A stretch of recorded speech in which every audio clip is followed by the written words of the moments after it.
shines on Gudi Padwa. Gudi Padwa. Gudi Padwa is a famous festival of India.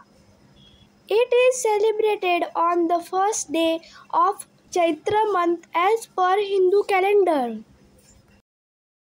This festival is mainly celebrated in Maharashtra.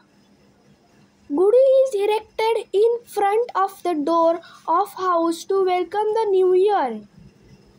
A silk cloth is tied to the end of a long bamboo to make a gudi. The erected gudi is considered a symbol of victory and prosperity. People make delicious dishes and decorate their homes with rangoli and flowers.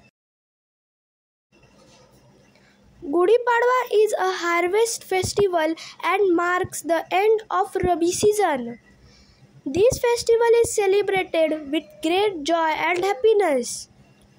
Gudi Padwa gives us the message to forget the past and face life with new happiness. तर friends, तुम्हाला video कसा वाटला ते मला नक्की comment करून सांगा आणि माझ्या व्हिडिओला लाईक करा, शेअर करा, सबस्क्राईब करा, बेल आयकॉनला प्रेस करायला विसरू नका. Thank you friends and bye bye.